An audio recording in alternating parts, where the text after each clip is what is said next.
Welcome to the Joy Hour Show, where real life meets real talk. Today I'm in the studio with my wonderful wife, Lana Lyman, and we are talking about our story. Excited to share with you part 2 with Lana Lyman. Glad to have you here today. Excited about our conversation and helping others by normalizing conversations that a lot of times are hard to have. Yeah. So I think we left off last week talking about when I finally talked to you and opened up. It was 2018, probably one of the hardest things I've ever done in my life was to finally confess about being unfaithful.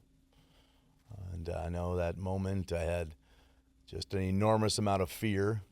You know, I'd had this secret, I thought it was a secret at least, for a long time, and always had this thought that I knew I had to share it with you, or I knew it would get shared with you somehow about being unfaithful to you and everything else that came along with it. But take us back today, take the audience back. What are your memories, 2018, when I first admitted to this? One of the worst years of my life, and for sure the worst probably night of my life. I think we left off talking about that night. We call it Revelation Day. Discovery Day is what a lot of people, or Disclosure Day, would refer to it as. But yeah, that was a rough evening. And I know I talked about how I had suspected, but in my mind thought that it was just a one-night stand or something like that. But then to find out that there had been this 1.5-year long relationship that was going on took me by surprise. I wasn't prepared for that. So, of course, upon you confessing that, my first instinct was, and I remember telling you this, I said, call pastor.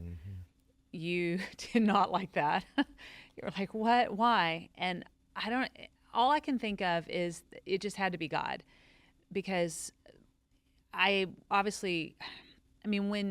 that news hits you, just everything goes haywire in your system. You know, that's like a very huge trauma impact that happens. And with the study and stuff I've done since, realizing like physiologically what happens to an individual, obviously psychologically what happens, there's so many things that are going on at that time that it just had to be a God moment that I had. And I just remember saying, because if we're going to make it through this, we can't do it by ourselves. Like, we have to have help. And so you reluctantly called, and they were gracious enough to let us come over. And so I remember we spent a couple hours in their home that evening, you confessing things to them. Of course, I broke down and cried, and we just had a few hours there. And I remember at one point in time sitting on the floor crying in their home and looking up and asking my pastor, like, is there any hope? Can we even survive this? And so we went home that night, and we had the contact of some counselors that we were going to get in touch with. And I just remember that particular evening, of course, you had just unloaded and gotten this huge weight off your chest. And so we went home. You slept so soundly that night. I, however, did not, which is very typical in these situations. I just remember being awake pretty much the whole night. A lot of praying, a lot of reading my Bible, just kind of clinging to the only thing I knew to cling to. And kind of had some crazy thoughts too. I remember standing over you a few times while you were sleeping and thinking some pretty crazy thoughts. The mind goes in all different directions, especially during the first 24, 48 hours for the betrayed spouse. There's a lot of trauma response that happens, and it is very easy to think that you are going crazy. And I am very thankful that the next day, my pastor's wife put me in touch with another lady, someone that she knew that had been through the same type of situation. And I had a phone call with her. So this was less than 24 hours after finding out. And I just remember she just normalized everything for me. Like all of the thoughts I was having, the feelings I was experiencing, and she just let me know that it was normal. Whatever I was feeling was normal in that moment. You know, if I had the desire to kill you, that was normal. If I was having suicidal thoughts myself, that was normal. Like whatever it was I was feeling in that moment. Again, the trauma response is crazy. And so I was very thankful for that. Walking this road alone is not recommended. You need support, and support from someone who's been there and understands it. Just hearing good words and all of that is nice to have people there that want to support you, but there's nothing like talking to somebody who has actually walked that road and they know what those emotions are like. They know they can normalize things for you. But I do remember that night, though, as I lay there and could not sleep. That was the night that God spoke to me very clearly. And I do remember him telling me that night that he was going to take all of that pain that I was feeling in that moment and he was going to use it to help others. And I'll never forget that. And I held on to that. And I know we're going to keep talking about the timeline of things, but that was something that I held on to. In the next few years, things would start to unfold and God would start to show me more and more what that was going to look like. But yeah, that was a pretty rough day. And the days and weeks to come were pretty rough too. Oh, yeah. Makes me think of devotions that we had this morning, all about God's promises. And I know you're going to speak on that more, but holding on to God's promise in the midst of a storm is a lot of what's going to make or break the results of what are going to happen. I'm so glad that God gave you that promise and that word. That's 7 years ago now. Yeah. And here we are using different tools to reach and to minister, provide hope and healing, and just be authentic, share our stories about real talk and real life, what we've been through. You know, when I first told you, yes, I've been unfaithful, that was 15 years into our marriage. And I'm sure, you know, never having been in your shoes, I can't really speak on this too much, but I'm sure at that moment you're thinking, well, what a waste of 15 years, what a waste of my time to be with somebody that now I can't trust, now that shattered and broke every promise, every vow that he ever made. And, you know, here you had moved across the country and taken my last name and given our family 3 children and poured your heart and soul and everything into the marriage. And you were always a reader. You still are, of course. And just you've invested so much of your life into us. And because of my choices, I decided to destroy those and become a liar, become a adulterer, and of course addiction and all that went along. But those were my choices, and it's just amazing to sit here and think not just what God has done in our story, but continues to do. Briefly, I want to mention last week you were teaching, and a question was raised to you. You know, don't you get angry whenever it's ever brought up, Lana? And your response was? Absolutely not. No. And I think there was shock in the audience that you could speak so much on the topic and not have this flare up of anger, because, you know, we chose and God told us to not sweep it under the rug. And by leading with it, by talking about it, by, of course, a lot of healing, now he uses you to speak into not just women, but of course marriages, and you counsel many, many women and men on a weekly basis. And I just sat there in the audience, just so thankful for what God's done, where you could look that person in the eye, answer the question, say, no, I don't get angry. Well, and I think that's so important that people understand that too, that's nothing like great on my part. That getting to that level and that point of forgiveness, that's available to everybody. You know, that's not just, you know, some superhuman strength that I have. You know, we're all capable. We're all able to put in the work and to move past that point of anger, bitterness, resentment, and to truly forgive to the point. Now, we don't forget. Right. So I do want to make that very clear. You know, we are not physiologically able to forget. God didn't wire us that way. And that's okay. I don't want to ever forget the things that you did, because as I remember what has happened in our story, I am grateful. It is a reminder to me of how far we've come and how good God's been in our life. But it's also a reminder to me of the work that we've put in along the way. And it takes work.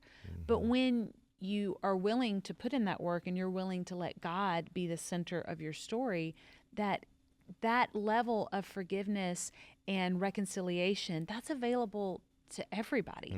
You know, so you don't have to forgive, but still every time you remember what happened, you still get angry. I would question if there's actually been forgiveness that's taken place there. Right. You know, so true forgiveness, biblical forgiveness, that is something that's available to all of us. So time doesn't heal just by itself? Time does not heal. It's what you do with time Right. that Which heals. I've seen you do day after day, week after week, continually every morning and throughout the day, of course, but especially the mornings. I see you doing devotions and a lot of books and your own counseling. Right. And so proud of you. And I know it's all God, but putting in the work, the results are worth it. They are absolutely So a worth little it. bit off topic maybe today, but just I love being in the studio with you and sharing our story. Yeah. And I love what God's done. It's not about us, but it's about being a mouthpiece to say, hey, we get it. We've been there. Right. 15 years of marriage and then a full-blown confession. 12 plus years of active addiction. And yet I sit here 3.5 years clean and sober and free from all of that. And so thankful for what God's continuing to do in our lives. But carrying on there, so the next steps, remind me where we went from there. Of course, you were many thoughts probably of injuring or hurting me, and I'm thanking God for his angels that protected me, because I would say that you probably would be justified in all of those, both verbally, physically, and all the above. But what did you do with the brokenness that first few months or so? Walk us through some of the steps you took. Well, we sought counseling right away. Right. Like I think within 48 hours, we were meeting with counselors. So I told you, we directly within minutes called pastor. We spent 2 hours with them. And they recommended and we a counselor. Were in contact with them I daily. didn't want to go talk to the counselor. I didn't want to do any of that. You were open to it at first. But I think in my mind, my memory going back was to satisfy you. Not that I wanted to do anything. And here's the reason, because what I didn't know is that you still hadn't completely quit the drugs. Any of it, really. I think I was still in. Yeah, there was still some stuff going on. I think I was high and half intoxicated when we went to pastor's house. Yeah, so there was still stuff going on that I wasn't aware of. You had confessed to things, but you hadn't stopped the activity. So, Which, by the way, I'm so thankful for my pastor, for his shepherd. Thank you. If you ever watch this, thank you so much. We had great leadership. Cannot say. And I know not everybody has that kind of support system. So I do realize that we were very blessed. Well, I've talked to enough people that have not had a great support system. So I am very thankful, because we had an incredible support system. Amen. With family and church and all of it. But so that first week, it was counseling, and we were in constant contact with our pastor's wife, just all of the things. But it was very touch and go there. And then we actually went to see the counselor. You backed out at the last minute. I went without you. That was a whole nother weekend that we won't get into details on. But once my book comes out, people can read that and they can get all of the details there. But that was a weekend to remember, for sure. Things really seemed to come to a head that weekend, because there were things we didn't know the drugs were still there. I didn't know you were still in contact with the other woman. There were things you still hadn't even confessed yet. And so staggered disclosure is what we would call that. You were giving me little bits here and there, thinking that you were doing me a favor. That's never the case, because it just felt like... Well, and also thinking that the little bit more info would push you over the edge. Right. But in reality, for the betrayed spouse, it's like it's actually called death by 1,000 cuts is what it's referred to a lot of times, where for us it's better to just have one big blow, and then we can process, begin to pick up the pieces, start to heal. But when there's this staggered disclosure, it just feels like we start to get back up, we're getting knocked back down again. We start to get back up, we're getting knocked back down again. And that's what the first, I'd say 2 to 3 weeks was like after the initial, disclosure that you gave, but it wasn't a full disclosure. So anyway, so after, I would say it probably took about 2 to 3 weeks for everything to come out. And we finally felt like we had what I would refer to as a baseline of honesty. Things were out on the table. We could then start to move forward and repair and rebuild and see what happened. And so we began to do that over the next few months. It was the first 6 months were probably definitely the most difficult. For me, it was full of trying to rebuild, trying to heal, tons of triggers and things that I was just trying to process. I mean, the roller coaster that the betrayed spouse goes through is unreal. The emotions, just physical issues. I started having all kinds of physical problems. The physical problems actually started before I even knew anything. They started earlier in that year of 2018. And that's normal, where our body knows that there is something going on and reacts to the stress of it.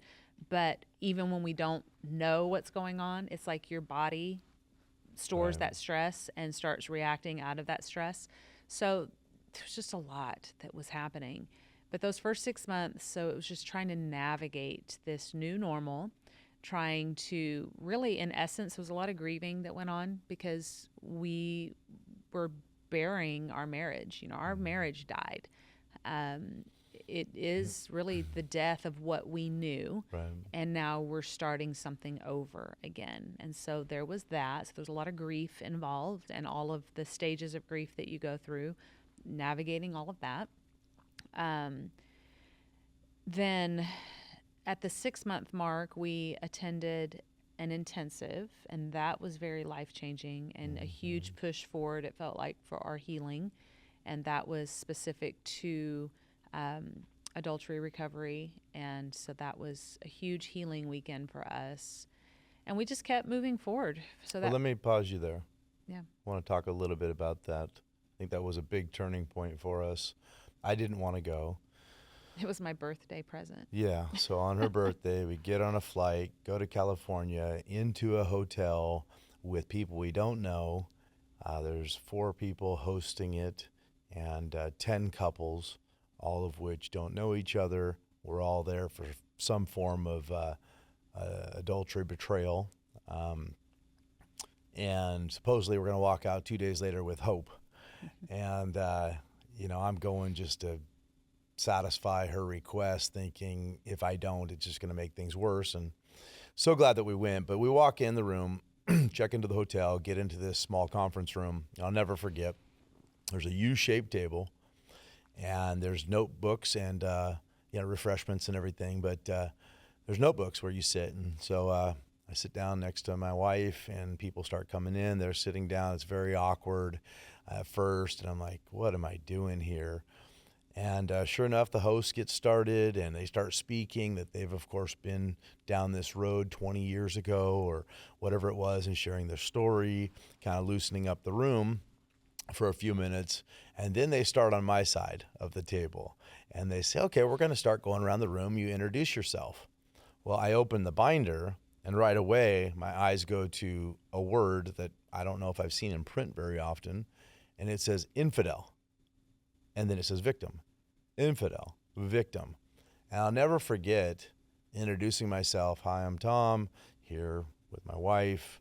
I was unfaithful, so apparently I'm the infidel. And it was just such a moment that changed me right there, where it was like, let's just call it like it is. We weren't beating around the bush. It was a very intense. So it's not a marriage retreat. It's a marriage intensive. So a little awkward at the beginning and all of that, but I tell my part for 5 minutes. She then says I'm the victim and shares her part, and it goes around the table. And as I started hearing everybody's stories, that was the first time I realized I'm not alone. I'm not the worst person on the planet. And as it unfolded for 2 days, just an amazing class after class and different speakers. And then we prayed together. Of course, we had lunch and dinner together. The final night, we had communion together. Just a very healing 2-day conference. And very intimate, like I said, just 10 couples. But there was a time also where I sat in a room with men only. And what happened was about 8 of the men were like me, the infidel. And everybody knows it because we're very open. But there was 2 men that were actually the victim. And I'll never forget hearing their stories and see them cry and their brokenness and what they were sharing, how it felt. And my wife was in a different room with the ladies.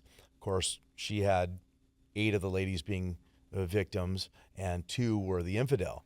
And so she got to hear from their perspective too. And so again, at the end of that, we got on the plane and came home, and I felt a sense of hope for the first time myself since the confession. And that was what really started to turn it for me, was like, if they did it, with God's help, we can do it. And God spoke to us during that we would be actually doing those marriage intensives in the future. So stay tuned. Actually, we're in the works to get those going very soon. But it's a time again where men and women can come in a room where it's safe with a small amount of people that also have their own stories of what they've been through. And you come in broken, maybe not feeling or thinking there's any hope at all. And then just 2 or 3 days later, you feel a change. And you start to say, you know what, we're going to give this 100% of our efforts. For me, that was the biggest part of turning my thoughts from we're going to maybe stay together and coexist in a horrible coexist marriage to a hold on, maybe God can really make this an incredible story and we can have fun again and we can have joy and we can have a great marriage again. Maybe, just maybe. And so then I started trusting the process, and we started doing other counseling and coaching and everything. And of course, a lot of prayer, a lot of church, a lot of other things. But I just wanted to pause you there and express how important it is to look into a marriage intensive, which is very different than a marriage retreat. Well, and there's intensives for all kinds of things. So True. what we did was specific to unfaithfulness. Right. And I just want to make one correction. Please only do. Because, Always, darling. Only because it's a kind of a big one.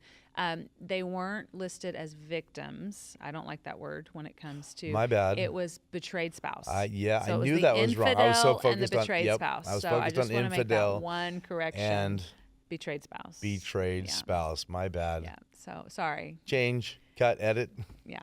So that's okay. No, Thank you. it's Correct fine. me anytime. That's okay. Yeah. You did a lot of drugs, so I did. Please sometimes don't ever stop praying for me. If Yes. anybody wants accurate dates Yep. or timeline of events, I'm more the one to talk to. I stand corrected, and I'm glad you that's did okay. because it didn't sound right when I said it. That's okay. Well, you said it a lot, so I I had did. to say something. They can probably tweak that and cut and That's paste the okay. words. So thank It's you. part of it, It was babe. infidel and betrayed Spouse. And Yeah. sometimes it was the man, and sometimes it was the woman. And that was, though, that's a great point. It was very powerful in when we did those gender-specific groups. Mm-hmm. And like you said, when it was just the ladies for us, most of them were the betrayed spouses. But Yeah. then you did have I think there was one lady, maybe 2, in our group that was actually the infidel. And that was eye-opening because then you heard Yeah. their side of things. And it shows you both perspectives, because it's very easy whenever you're in a situation like ours you just see your side of it. And really that's the case in anything in life, really. But we can just get so focused in on our side of things that we don't realize that there's the other side of the struggle. And in our story, and I know we're getting further into the timeline here, but I feel like it was more as we got towards the end of the journey with your addiction issues before I got that mindset of really starting to even have a desire to understand your side of the struggle. For a lot of it, it was just, you have a problem, you need to figure it out, get help, do whatever you got to do to fix it, but figure it out. I didn't have a lot of compassion Right. for your struggles. You know, I didn't understand addiction very well, especially sexual addiction. Did not have any understanding or sympathy for that whatsoever. But even the drugs and the alcohol, just no understanding and no sympathy. To me, I've been born and raised in church. It's just do what's right. How hard is it to live for God and do what's right? That was my mentality. And I think that's a mentality for a lot of people, which can be a little dogmatic. A little self-righteous. So there were some things as we were going through our journey that, looking back now, I didn't see it at the time, but I realized God was trying to also work out of me. You know, this story is not just about you and your issues. I mean, you had a lot of issues, but I did too, is the thing. And I've said this often in some of our women's groups and such, but I don't know, you know, because my issues weren't as glaring, I guess you could say, as yours. You know, I wasn't coming home drunk. I didn't have a drug problem. It wasn't those types of issues. So because they weren't as glaring, I don't know if God could have gotten my attention and worked in me and worked those things out of me any other way. I mean, I'm sure over the years, maybe he tried. Maybe he tried to get my attention through different means and methods, but it really took a crisis of this magnitude for me to really begin to do some self-reflecting and to start going. And it wasn't just all that happened in 2018 and that first discovery and confession. That's not what did it, unfortunately. I mean, I did start to do some self-reflecting, but it was still a lot about you. And kind of the marriage focus. There wasn't as much on what do I need to change? What do I need to focus on? And which kind of takes us into, as we got into 2019, you know, we talked about the intensive. We attended that early in that year, and things seemed like they were going pretty well. We kind of coasted through that year, got through the first year of all of the anniversaries, you know, that first year when you're in recovery of any kind, and for us it was trying to put our marriage back together after your confession, the first year is always the toughest. You know, that's all the triggering dates, all of the, you're trying to make it through. And then you have the 1 year anniversary of Revelation that hit us in August, and so that was a big milestone to get through. So we had a lot of ups and downs that year, but we made it. We was feeling really good about our progress. And then in the fall of that year, you relapsed with alcohol. You were under a lot of stress, which we blamed it on that. But, of course, there were deeper rooted issues that were going on at the time. And so you relapsed. I just remember when you confessed that you had relapsed with the alcohol, that felt so devastating to me. But at the same time, I just thought, okay, it was just a relapse. Like it's not like he's forever gone. We can get past this. We can move past this, you know. But it just very quickly, within the span of about, I would say 2 months, you were back at it as bad, if not worse, than you were before. Not with the unfaithfulness, unless you want to talk about the other addiction stuff you had, but with it's all of the drugs. It's all a form of it. I mean, I don't know if I want to go down the rabbit trail of my opinions on all of it, but it's very much a problem regardless of the level, whether it's looking at pornography or it's acting out on it. To me, I was still being unfaithful. Yeah. So in my heart, whether I was having a full-blown affair or whether I was viewing pornography, I still had the knowledge and the feeling that I was not being faithful to my wife that gave her life, and we made vows. And so it was guilt and shame that came on me every time I clicked on another website or any of it. So call it what you want, but for me, yes, all of it was unfaithfulness at different levels, and there was different amount of guilt and shame on each one. I find it interesting that I knew they were all wrong, but they felt more condemning in my mind on how bad they were, almost like a scale of 1 to 10. All right, this is a 2 and this is a 7 and this is an 11 or something. But nonetheless, all of them was breaking my vow that I would be true to you. You're my one and only. These two shall be one flesh. You're my bride. And I wouldn't do anything to hurt you. And I'm honest. And here's my phone. If you ever have a question, there's the password. And I wasn't honest. And what I've noticed in the 3.5 years of self recovery and development, all of it is anytime my behaviors don't line up with my values, I have internal anger. When I have internal anger, I act out in one way or another. So if I value honesty, but I'm not being honest, I've got internal conflict. I point outwards. It's everybody else's problem, not mine. If I tell myself I'm loyal and I'm faithful to my wife, but I'm not because I'm looking at things I shouldn't, then I'm out of whack and my attitude will show. You will pick up on it. You will see my attitude will change because there's an internal war going on and I'm not the man that I told myself I'm going to be. I'm not the man that God designed me to be. And so that line is slanted on the graph.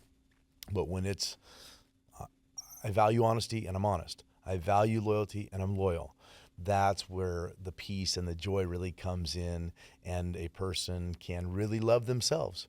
And now that I finally love myself, now I can love my neighbor. Now I can really fulfill that. But that's for another podcast down the road. Just a lot of thoughts I have on how do we love ourselves. And I definitely did not love myself during that time. And so, yes, I relapsed into alcohol 2019. Things got real bad. I think I was definitely always dabbling in and out every few days or every few weeks with pornography.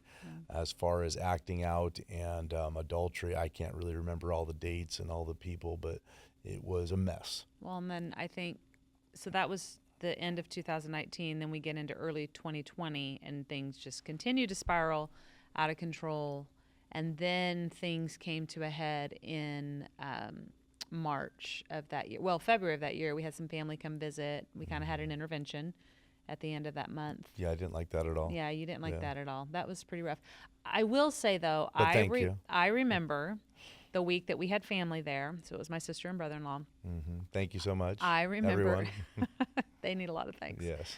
I remember, though, I felt validated for probably the first time because, and people listening, watching, they're going to understand what I'm saying if they've ever lived through this. When you live with an addict that puts up a good front in public, but then is a completely different person behind closed doors, a lot of times people don't believe you when you talk about how out of control they are, how out of control their behaviors are. A lot of times they think that you're exaggerating or they just don't understand the extent. But having family with us in the house for that week, they saw what I had been living with for months. They saw the verbal abuse. They saw how out of control your behavior was. And so I do remember I felt like, okay, somebody else finally sees, and they see my pain. They see my struggle. And we had an intervention with you and basically begged, pleaded, told you pretty much had no choice, but you needed to go to rehab. So we kind of concocted a plan, worked it out to get you into a rehab facility. And they left. You and I had a few more days together. Those were some pretty rough days. And then the day that we went into lockdown for COVID, I drove you to the airport and put you on a plane and sent you across the country for 5 weeks away. You were going to spend a week with them detoxing and then go into rehab for 30 days. Keep in mind, I was kicking and screaming the whole way. I didn't think I was going to get you on the plane. There was no loving goodbye. There was the whole drive to the airport, you were verbally attacking me. It was rough. It was very, very rough. I'll just never forget. I cried the whole way home after I dropped you off. But still to this day, I will say that 5 weeks when we first got locked down into COVID, those were like some of the best 5 weeks I've ever had. It was peace and it was just me and the kids. you know, and you couldn't go anywhere. You couldn't do anything. The stores were all shut down. There was no church. Everything was just shut down. So we were just stuck at home. But it was so peaceful because for the first time in a long time, I had peace. Yeah. It's like there was so much peace, and I'll just never forget the apprehension of you even coming back home because I knew that the peace would be gone to some degree. Which is heartbreaking to hear, but it's facts because of my internal anger, because of my choices to cover it up, to change the way I felt by putting things in my body instead of changing my disciplines and becoming honest and becoming the man that I was telling myself I was. That internal conflict was the war. And then the things that made me feel okay about it were, of course, drugs, alcohol, sex, all of that. But for you to have basically 15 years, at this point, almost 17 years of me in the home. I know there was a couple years in the beginning there or so that it wasn't that bad, but it wasn't that great either. And then to say that those 5 weeks were the most peaceful, on one hand, I could take offense to that and be like, oh, come on, and try and like convince you or convince myself that that's not right. But if that's the way you felt, then that's the way you felt. And as a man, you know, coming on this side of it, I'm okay when you talk about that. I'm okay understanding that because I was never the man that I was designed to be until recently, the spiritual leader of my home, the disciplined man, the man full of non-negotiables that does what he says over and over and over again, where you feel safe now. And we'll get into that more later, but I'm okay with you sharing that. And again, I'm sorry, but I don't need to say that because we've come through a lot. Well, it's just the first time I felt like in a long time that I could be myself too. Yeah. Because I had spent so many years walking on eggshells around you. I mean, I got to the point where I couldn't even, and I didn't even realize I had been doing this until you left, but I used to sneak clean. Like I couldn't clean the house and part of that was because cleaning became like a coping mechanism for me. When we bought that house, the countertops were 3 cm. Okay. And I think when we left, they were like 1 cm. See how bad your addiction was? Like you wiped those because things all the time. cleaning and being OCD became a form of control for me. I couldn't control you, but I could control how clean my house was. And so I became obsessive about it. And but you complained about it all the time. Okay. And as a result, I caught myself, even like if I was cleaning up the kitchen after dinner, I would wait until you stepped outside for something to wipe the counters down real quick, or, you know, wipe the fingerprints off the refrigerator. Vacuum and mop. I never would vacuum when you were home, ever, because you would complain about it every time. Like I felt like to even do the things I wanted to do in my own home, I had to do it when you were either gone. I would try to time things to when you were away at work or away doing whatever. But during those 5 weeks, I just remember having this mindset of, oh, wait, if I want to vacuum at 7 o'clock at night, I can. For the first time in, I don't even remember how long, I can actually do that now. And I realized how sad that was, that life had gotten to that point. Baby, you can vacuum anytime you want. I do now. But I don't vacuum near as much because I don't have that coping mechanism anymore. But everything would set me off. You know, I was so easily Yes, and that was it. Our whole just, life was you were so volatile. You would ask me just to mow the lawn this weekend, and I'd freak out. Everything. You know, just the car had stuff in it, and you're freaking out. I'm like, it's not that bad. And, you know, I never feel like I was an extreme pig as far as, you know, my vehicles or the home, but your level was way higher than mine was. And so, yeah, I would always find things just to snap. But it wasn't that. It was, again, the internal anger I had, knowing that if anybody ever knew the real me, they wouldn't love me either, because I knew the real me and I didn't love myself. Yeah. That's what's going on. Yeah. Usually what we make the issue is never really the real issue. And what's it take for a person to love themselves? Take some work. A lot of work. Really diving in and writing down and looking at our receipts and looking where we spend our time and looking at, do we really follow through with our New Year's resolutions or not? Do we really do what we say we're going to do? And the second that we don't. Well, and here's the thing, though. I mean, we can talk about you all day long and how much you didn't love yourself, but the truth of it is, I didn't love me either. Right. You know, I didn't love that. First of all, I didn't love that I was OCD and a clean freak. And we can talk about how your addiction drove me to that. Okay, fine, but that was a choice that I made. That was me turning to that to cope with instead of going to God, instead of really searching myself and doing some deep work that eventually I did, but it took a while. Yeah. It took a couple of relapses. It took a couple of Which, speaking of, take us to the next step in the journey. Went to rehab. Went to rehab in 2020, came back, and I called halfway through and let you know I already booked a ticket. I'm leaving. I got what I needed in 2 weeks. I'm not staying the whole month. I'm done at rehab. I'll see you tomorrow. And you I said, was in the store and had a panic attack in the middle of Target. I'll never forget that. And your words were, if you come back, the kids and I won't be here. Yeah. Like, so you can't come back. After more kicking and screaming, I stayed the full 30 days actually. Yeah. And then I came home. And Fresh start. thought that Felt rehab good. was I'd gained 30 pounds. Yeah. Well, in that's 30 a whole nother days. topic. I thought that rehab was going to fix you. There Yeah. was some kind of magic something. So, and I've talked to other wives that have had the same thought. We tend to think that if a husband goes into recovery, goes into rehab, whatever the situation, that somehow that's going to just fix everything. Rehab is really just like the start. Yeah, it's a time to get the chemicals and the toxins out of our body. The real work starts after. Yeah, absolutely. And you weren't ready for that. You came back and you slipped up right away again. You were not ready for the real work. Yeah. And so it was touch and go there for the first month probably. We had another mini intervention. We put some ground rules down. You're going to meet with like 2 different counselors a week. You're going to do this, and this. You started going to AA meetings. There were just different things that we put in place as ground rules, or else this was not going to work. And you agreed to it.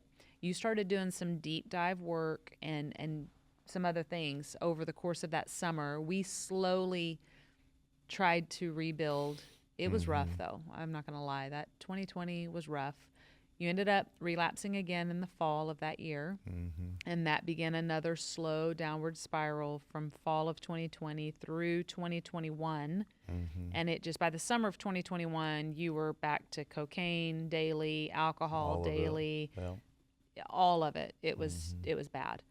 And then that gets us to fall of that year, 2021, where we hit a pinnacle, and I thought it was the point of no return.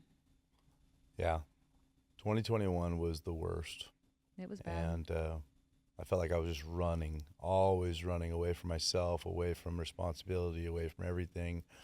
And I would work late hours outside by myself, put on some headphones and, air blow and pressure wash and just all kinds of stuff just to... We got a lot of stuff done around the house that year. Yeah. I do remember that. But just trying to run from myself, knowing that she's going to find out more details about who I really am and what I'm still doing. And it's definitely going to be over this time when she finds out. And just so many secrets, so many lies, so much manipulation. I'm trying to tell myself I'm a good father because I'm buying them things. I remember one time coming home with a couple of dirt bikes. I mean, kids didn't even want them and didn't even use them, and we didn't really have the property for it. And I bought a boat and then another boat and another car, and the so bad. Nice Mercedes S63 wasn't good enough. Then I got a G-Wagon and all this stuff, just a mess throughout my life. Not real good with timelines on all of it, but just the overall desire to fill myself with anything that made me happy. And, for a moment, a lot of those things did make me happy, but they never brought joy. No joy. So I have a saying, it's money buys happiness, joy is free, and joy is totally different. But through all that, as the story goes on, it was just miserable for me. Pinnacle for me, rock bottom, rock foundation, started, in my mind, one of the biggest points was Thanksgiving, coming home. In my mind, it was October when I left you stranded on the side of the road, 2.5 hours away from home. Oh, I forgot all about, okay, you might want to talk on that. That was actually, police were involved. There were police involved. Yeah, that was a bad day. Oh, forgot all about that. So go ahead. That's too much to get into. They need to buy the book when it comes out. Well, there was But that was police a very involved. bad situation. I was on the side of the road. My stuff was thrown out the window. You threw your stuff out the window. I threw all my stuff out the clarify window. You were very drunk, very high. Yeah, and I wasn't ended up, high. I was craving that. Okay, I didn't, you were but I was drunk. I ended up leaving you stranded on the side of the road with no cell reception Yeah. because I was told to by a deputy sheriff Yeah. that the best thing for my safety was to leave you. Never forget, I stood there. And I did. And about 40 cars passed me before one finally picked me up and gave me a 3-hour car ride home. Yes. Oh, what a mess. So to me, that was a huge turning point because we had went through a lot of stuff. There had been a lot of things happen, but that was a new level, it felt like to me. I'd gone like a day and a half or two without drinking or the cocaine. We had been away on a trip, and so whenever you went into one store, I said, hey, I'm going to go check out this other store. And I remember walking in, and the beer was probably that big. And I think I had like 4 shots and then a beer that big, all within like 30 seconds. I mean, maybe 2 minutes, but I just chugged it. And it kicked in. I went over and bought a pack of cigarettes. Within 15 minutes, went from sober to wasted. And then tried to get in the car all normal, and you're like, you smelt it, and it was obvious, and that was a horrible day. It was a very bad day. So that happened in October, and that was like the beginning of the end because we kind of, in some ways, began a little bit of an in-house separation at that point because I was just done. Staying in the attic a lot. You were staying in the attic a lot. There was an emotional separation for sure that was taking place, but anyway, again, still. When I say the attic, it did have drywall and a bathroom and tile and a little kitchenette. It wasn't like I was up there sleeping in the insulation. But. So for about 6 weeks leading up to Thanksgiving, then Thanksgiving night was really rough. But I do remember in November too, there was a few ultimatums I gave you on. There's some people you need to talk to. If anything's gonna happen here, any hope of moving forward, there's some things that have to change. And so we kind of slowly started that process. November came and went. You didn't do the things I asked. December came around. Well, November, Thanksgiving. Well, that you had a very rough Thanksgiving night, but I'm just saying that whole month was just, I had asked for specific things for you to do things and you didn't do them. So December came. And I just remember it was December 8th. Actually, you walked in the house one night, very high, very drunk, and I'd already put the kids to bed, and you wanted to go up and say goodnight to them. And that was when I finally got past enabling and was firm with my boundary. And tough love just kicked in. I will say, as rough as 2021 was for you, especially for us overall, that was a year I remember specifically. I was doing counseling without you because you didn't want to see a counselor. And I just remember there was a lot of growth for me that year, especially spiritually. God was just showing me a lot of things. He was working a lot of things out of me. I was learning a lot. So even though that was a really rough year, I do remember a lot of growth for me personally taking place that year. And that's when I went through the Love Must Be Tough course, and I finally put my line in the sand down on December 8th and just said, no, you're not going to see the kids again until you're actively getting help. And you left the house. I think you went and stayed at your office for a few days, then your mom's. And then every day, though, you called me, can I please come see the kids? Can I please? And no, you can't. No, sorry, no. And so for a few days, we didn't see you. You called every day, you would be crying and just begging, and I just stayed firm. I remember I would be talking to you very firm, no, you can't see them. And then I'd hang up the phone and just cry. I just would break. But I stayed firm. So that was definitely God helping me do that. And then on the 11th, you went and finally signed up for IOP, and then the 12th, of course, is your day. Well, going back to December 1st is also when I signed the 3-year lease. There's so many things. For my business. God, yes. That was doing so great. Let's go to the moon. I was unstoppable, right? Yes. Don't do drugs, folks. Just don't.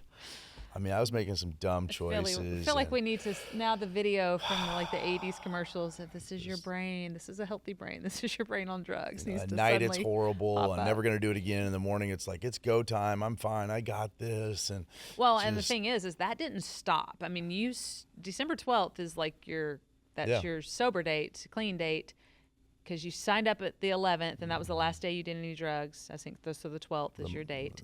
But even in those months following, and we'll get into Joy Hour here for a minute before we wrap up, but those months following, it was still, because it takes at least 6 months to a year for the chemical. The RPMs are just spinning. Yes. I mean, I was like 4 or 5 Red Bull a day mixed with whiskey. And I'm then saying after the you cocaine. stopped everything. I know. But After you because the stopped RPMs everything, are so yes. high. So it takes a while for that, for you to come down off of but that. also there's a pink cloud effect where you truly feel freedom, like, okay, I'm not doing it. I can conquer the world now. So it's like two things are going on inside of the mind, and I'm sure we'll have a doctor on here soon that's talking about the so you were clinical side of things and better sober, than I can, but so to speak. But you still, living with you was still like living life on a roller coaster. Yeah, we were going to Because start it's an like electrical company. We were going to start a plumbing company. You would come home every day excited about something. Yeah. And it's like 10 different ideas. And I just, it was so exhausting. It was so exhausting. I'm getting tired just remembering it and thinking about it. I get tired every time we talk about it. Somebody should have just handcuffed me to the But we still, desk everybody or around taken you, away my including phone me, still was a something. little walking on eggshells because we didn't know yet. Yeah. You know, we still were, this is like I call it a cautious optimism. Well, different people with different temperaments, of course, operate different under the influence of drugs. But with mine, I think there's a little bit of a gifting, which is also a blessing and a curse, to persuade or convince people that something's a great idea. Like if I say this table is a great table, like it's a great table, it's the best table in the world, like let's go get like 10 more of them. And usually people are like, well, yeah, he's got a point, let's get some more tables. So that can be a great thing, Unless which you're now me. I'm using for, except you. You're like, don't buy the table. I'm like, whatever. Boy. If I would have just listened to God, my pastor, and my wife, I remember I'd have a lot more money in the bank right now. a friend of ours at one point, Yeah. I think in 20... But I wouldn't have started Joy Hour. Stay True, tuned. and we're going to get to that. But there was a minister friend of ours that I'll never forget him sitting there. I think it was actually in 2019. Yes. So we still had a journey ahead of us. But I'll never forget, you were in your addiction still. And I'll never forget him sitting there telling you, Tom, listen to your wife. She knows what she's talking about. You need to follow the voice of your wife. I'm sitting there going, yes, he does need to listen. Well, and a lot of it was because, I grew up thinking success was money and work, and I did a lot of it and made a lot of it. And so therefore, the one with the checkbook makes the call, or the one with the checkbook makes the decision. Those type of stupid thoughts that are incorrect and dangerous. I didn't seek counsel from people. I just got an idea and I ran with it. And so be careful. Don't do that. The multitude of counselors, there's safety, and your wife is one of them. Check with your spouse. So thank you for weathering the storms of life, darling. I love you so much. So, Joy Hour. We've got a few more minutes. Well, that got us to, getting through, you got rehab. Okay, so Started outpatient. 12, 12, 21, checked into outpatient program, went 3 days a week, 3 hours a day for a few months. Lots of other classes, lots of AA, Celebrate Recovery, some NA meetings. Had a great time at an NA conference for 3 days, met a couple thousand people, learned a lot there. I'll talk about that more on the show. But it was a few months in, so about a month into rehab, would have been about January, February. We were in February. I went to the NA conference and then went to a men's conference. Yes, Huge February. breakthrough in February at a men's conference. So powerful. God spoke to me in numerous ways. But then I came back. Delivered you from cigarettes there. Oh, yes. So, it was a couple months into rehab, still smoking a pack a day. Hated that addiction. Then it went to vapes. I was doing that quite a bit too. But at men's conference, I was still smoking. And that's where God delivered me once and for all. Was that the last time? Yes. Yeah, thank God. So about 3 years now from and cigarettes. Then you came back from Those are hard. You came back from that. It's a hard addiction to break. you came back from that, and that's when God gave you Yeah. that was right after. So I'm laying in bed. That was a big one, cigarettes. Thinking about that, like it's just so dirty and nasty and disgusting, and expensive, and it's all over your clothes and in your lungs. It's horrible. I mean, meth, I did that. That was horrible, yeah, in its own way, and cocaine and all that stuff. But cigarettes is horrible. I pray right now that anybody that is struggling with cigarettes gets freedom. Ask God for deliverance, and He will step in. But yeah, that one just made me still feel so dirty. And I remember shortly after, I'm laying in bed one night, and here it is for Joy Hour. I'm laying in bed, and I'm thinking, He delivered me from the drugs, the alcohol. He's healed my body. He's healed my mind. He took the cigarettes away. My wife is still here. My kids are still in their bed, and I'm laying there. And usually I'm a guy that goes right to sleep.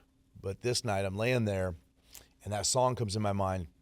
I got the joy, joy, joy, joy down in my heart. Where? And I won't sing the whole thing. But that song's going over and over in my mind. And then I think, well, God, I'm so thankful for freedom and sobriety. And you've given me so many tools to help with this. But, I know enough about myself. I'm not a guy that can see myself doing just AA meetings and being sober. I've got to have fun. I've got to party. I've got to meet people, And so I'm laying there and I'm thinking about money buys happiness. Okay, I don't want that anymore. I want joy. Where does joy come from? Well, Jesus. And I hear this voice. And God says, Tom, you can still party. You can party a lot. And it's going to be way, way better. It's just going to look a little different. I said, okay, well, what's that look like? And God says, well, you got that warehouse down the hill, and there's a lot of space there, and you have a pool table at your house that you don't really use, and a ping pong table, and a basketball hoop. I'm like, yeah. He goes, well, take them down there and tell people you're going to do Joy Hour instead of happy hour. And it just clicked. I tell my wife I have this idea. Right away. I'm like, here's another idea. Yeah, that was her first response, No, but she looked like there was something there. Okay she wasn't fully sure, but go ahead. Well, I was okay with it, but I'll be honest. I just thought it's just another idea. Let Tom go do his thing. I didn't even go to the first one because I had a music practice. She had her doubts. No. Yeah, she had music practice here. I had a music Tom's practice genius idea to start a Joy Hour here, music practice here. Talk about a diehard. I already had that scheduled, and you, because you are a very spontaneous individual, was like, we're just going to do it this night. Right now. I'm like, okay, well, that's great, but I can't be there because I already have this scheduled. You're like, okay, well, I'm going to do it anyway. I'm like, okay, great. Good luck. I hope it goes good. So you had the first one. I wasn't even there, but you came back so excited, and everybody was so pumped about it. Of course, we were at everyone after that. 30 people. Yeah. Great time. Yeah. And Christy and Charlie, so huge from day one and still active in the whole movement. So thankful Cross and the whole Liam and so many people. Yeah. I won't get into too many more names, but that family there was so supportive. They thought I was crazy because I was crazy on all my other ideas. No, we didn't start an electrical company. No, we didn't start a plumbing company. Let's be honest, we all still think you're crazy. A little bit, and I do. Lord help me. But with that, they caught on right away to let's support Tom with this thought of a party without alcohol. It's happy hour. Well, and let's also be honest. We were all just so desperate for you to stay sober. Right. Like I think everybody knew, including myself. This was the last time. There was no relapse is going to be okay. There was relapse and die or relapse and divorce. That's how I felt. We'll do whatever we have to do to support you in staying clean and sober because we can't. Which they did. They all showed up full tilt. Many other people came, probably 20-something. Probably 10 volunteers the first week, and then ramped up to about 20 volunteers every week. But that first one went off great. So we said, let's do it next week. So every Wednesday, 4 o'clock till 8 o'clock. And by the fourth week, there's 200 people in the building, of which I didn't know hardly who's who, but we're like, this is awesome. And so we did every week for well over a year of Joy Hour every Wednesday. And thousands of people coming, and it grew to bouncy houses and foosball and board games and arts and crafts and face painting and multiple barbers would show up, water fights, animals. A guy brought a camel, lady brought bunny rabbits. We had Easter egg hunts. Just something for all ages. And so, But what I love about Joy Hour, though, is that Joy Hour became and is, I think, to this day, it's about so much more than an event. You know, and yeah, we're going to bring one to Dallas, and it's going to be great and all that. Joy Hour really became more of, yes, a culture, but it's a movement. You know, Joy Hour is it's a mentality, it's a lifestyle, it's it's about connection. We talk a lot about getting out of isolation, and really for it to hit when it did, we were fresh out of COVID, early 2022. So we're coming out of all of the mask mandates and all the stuff going on there. And we were starting to see the effects of what COVID had done to our society and the isolation and how isolation had fed so much mental health issues, addictions, other things like that, and then your own addiction struggles. And so that message really resonated so much with our community and really with everyone, in that we all need connection. And so Joy Hour is so much about connection and connecting with each other. Yes, ultimately we want to get people connected to God, because that's the ultimate source of joy, and that's where you're going to find lasting joy.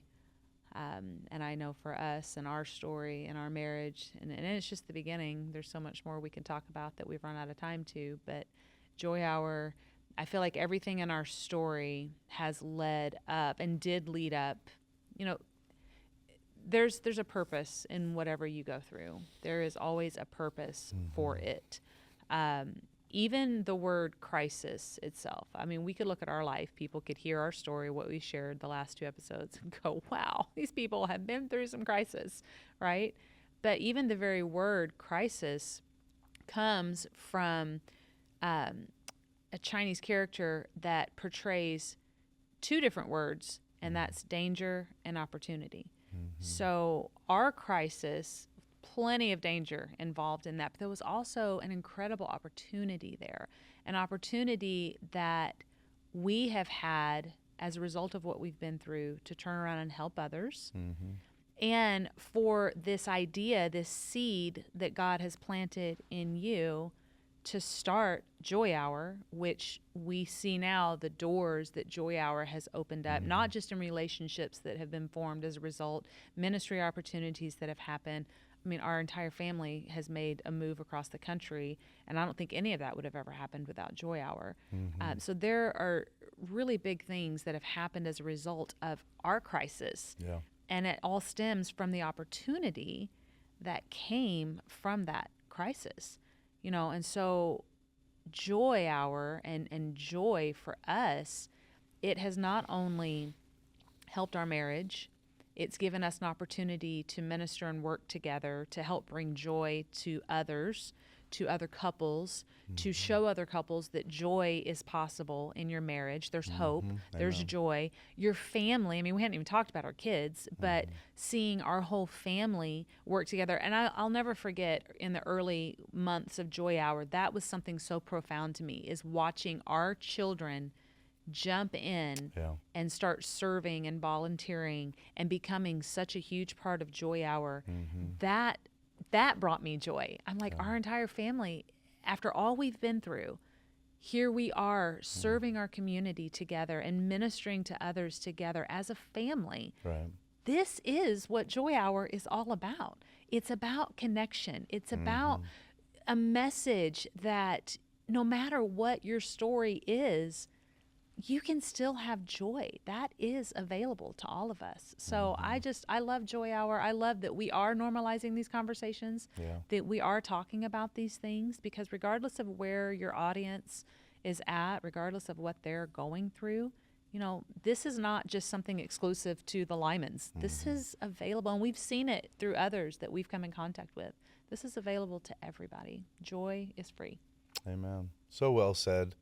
I know we're running out of time, but I think back to the very first day I went to outpatient program was scheduled to be a Monday, but I needed it so bad. I went in on a Tuesday morning, and the first video they showed was a TED Talk. Johanna Hari. Everything we thought we knew about addiction is wrong. Look it up. I believe So that's good. the title. But he talks about the rat park. And if you've never heard about it, you need to watch it. But it talks about a rat they put in a cage with water and drug water. And every time the rat drinks the drug water. But they did it again with a rat in a cage, water, drug water, other rats, and a whole lot of toys. And it's a beautiful 14-minute TED Talk. He's got more beautiful TED Talks and books, phenomenal author. But somehow that stuck in my mind on 12/12/21, my first day at rehab. And 3 months later, God gives me this idea of joy hour and what it is. In the analogy he uses there, the rats don't drink the drug water anymore because they're connected, because they're having fun. And so joy hour is a time where it is creating a culture of connection. If somebody says, what is the event, joy hour? It's creating a culture of connection with a focus on addiction prevention, addiction recovery, mental health, hope and healing, marriage, hope and healing. But that has turned into, of course, the Joy Hour podcast, which is really about real talk, about real life, and normalizing conversations that need to happen so that there can be healing. And again, creating connection. Right. Folks, we're in this together. We're supposed to be. Do we really love each other? Well, first we got to love ourselves. But if we really love each other, and anybody in our community, anybody in our town, anybody in our family, anybody in our churches falls down in any way at all, twists their ankle, slips and falls, whatever it is, we reach down and grab them and just love them. Just love them over and over and over again. When I went to a bunch of meetings and these guys would start hugging me when I walked in and said, bring it in, bro. Keep coming back. And one more thing they'd say is, this is NA meeting I'm talking about. And they'd say, remember, you're only as sick as your secrets. I'm here for you, bro. And so I started to open up. I started to trust these people. I started to talk to them. And that's where the healing began. So if you're going through something, don't keep it to yourself. Life is too short. Don't bottle it up. Talk about it. Find a safe circle of people that do have discussions like this. We're out here. There's a lot of us that have these conversations. You just got to find the right groups to open up, because we are only as sick as our secrets. And we need to shine the light on the issue and say, yes, I fell down.